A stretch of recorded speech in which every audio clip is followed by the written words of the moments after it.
नमस्कार दोस्तों, आपका बहुत बहुत स्वागत है अनप्रेसिडेंटेड ज्ञान चैनल में। आज मैं आपको बताऊंगा कि आखिर इतना बड़ा गेमिंग का साम्राज्य कैसे खड़ा हुआ पबजी का।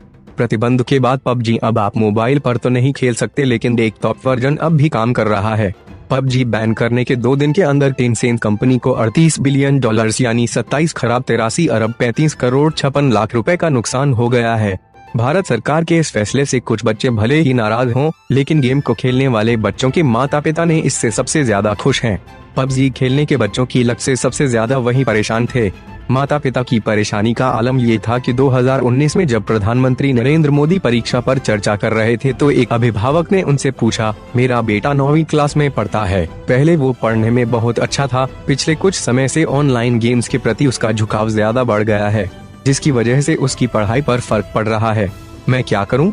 सवाल पूरा होने के तुरंत बाद प्रधानमंत्री मोदी ने कहा, पबजी वाला है क्या? उनके इतना कहते ही पूरा ऑडिटोरियम ठहाकों से गूंज उठा।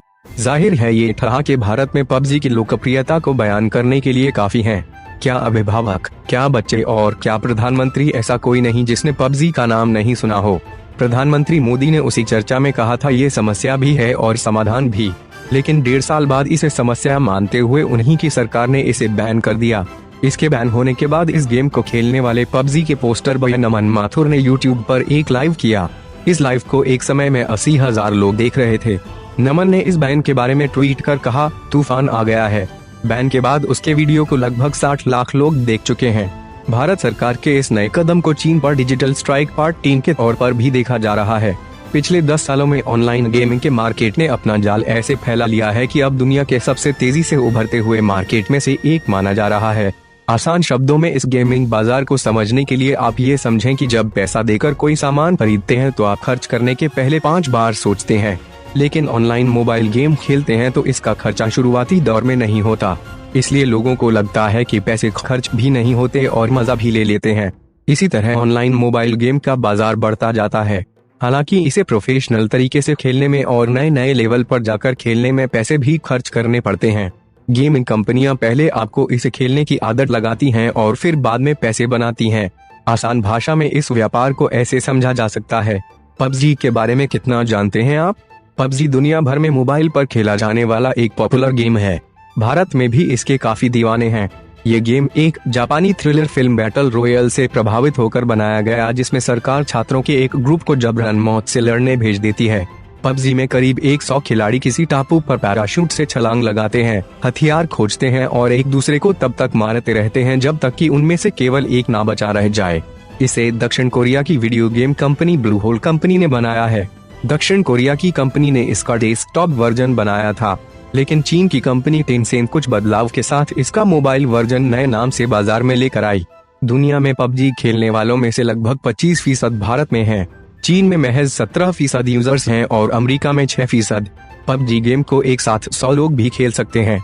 इसमें आपको नए नए हथियार खरीदने के लिए कुछ पैसे भी खर्च करने पड़ सकते हैं और कूपन खरीदना पड़ सकता है। गेम को इस तरीके से बनाया गया है कि जितना आप खेलते जाएंगे उतना ही उसमें मजा आएगा, उतना ही आप कूपन और हथियार खरीदेंगे, जिससे आपका गेम और बेहतर होता जाएगा। इसमें फ्री रूम भी होता है और इसमें अलग अलग लेवल होते हैं। एक साथ कई अलग अलग जगह पर रहने वाले इसे खेल सकते हैं और इसकी एक साथ स्ट्रीमिंग भी होती है। कंसोल के साथ भी इसे खेला जाता है। कितना बड़ा है गेमिंग का बाजार? दुनिया की बात करें तो 2019 में गेमिंग का बाजार $16.9 अरब का है। इसमें $4.2 अरब की हिस्सेदारी के साथ चीन सबसे आगे है। दूसरे नंबर पर अमेरिका, तीसरे नंबर पर जापान और फिर ब्रिटेन और दक्षिण कोरिया का नंबर आता है। ये आंकड़े statista.com के हैं। भारत में भी इस इंडस्ट्री का विस्तार तेजी से हो रहा है, लेकिन अब भी ये $1 अरब से भी कम का है। भारत रेवेन्यू के मामले में गेमिंग के टॉप 5 देशों में नहीं है, लेकिन बाकी देशों के लिए उभरता हुआ बाजार जरूर है। भारत में गेमिंग स्ट्रीमिंग साइट रूटर्स के सीईओ पीयूष कुमार के मुताबिक भारत में सिर्फ पबजी की बात करें तो इस गेम के 175 मिलियन डाउनलोड्स हैं, जिसमें से एक्टिव यूजर 75 मिलियन के आसपास हैं। चीन से ज्यादा लोग भारत में पबजी खेलते हैं, लेकिन कमाई की बात करें तो वो भारत से बहुत कम होती है। ऐसा इसलिए क्योंकि पैसा खर्च कर गेम खेलने वालों की तादाद भारत में कम है। क्या इसका मतलब ये हुआ कि भारत सरकार के इस तथाकथित डिजिटल स्ट्राइक का असर चीन पर ना के बराबर होगा? पीयूष के मुताबिक ऐसा कहना गलत होगा। भारत में गेम खेलने वालों की तादाद दुनिया के दूसरे बड़े देशों के मुकाबले ज्यादा है, इसलिए भविष्य में गेमिंग हब के तौर पर भारत को देखा जा रहा है। अगर किसी कंपनी को भारत के बाजार से बाहर निकलना पड़ेगा तो उस पर असर उसके यूजर बेस पर जरूर पड़ेगा। यूजर बेस की बात करें तो भारत में 14 साल से लेकर 24 साल के बच्चे और युवा ऑनलाइन गेम को सबसे ज्यादा खेलते हैं।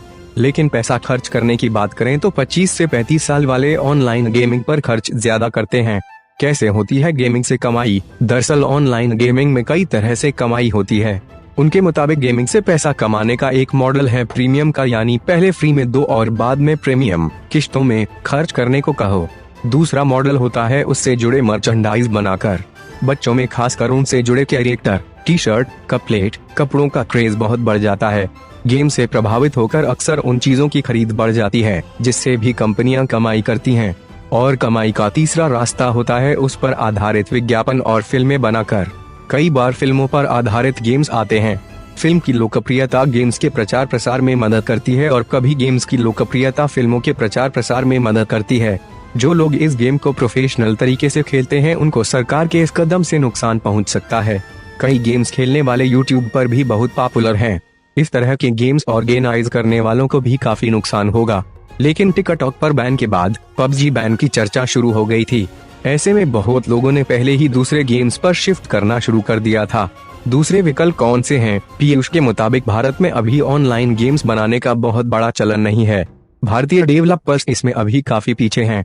उनको उम्मीद है कि बैन के बाद इसमें कई कंपनियां अब हाथ आजमाएंगी, क्योंकि अब तक उन्हें पबजी की लोकप्रियता से खतरा ज्यादा था।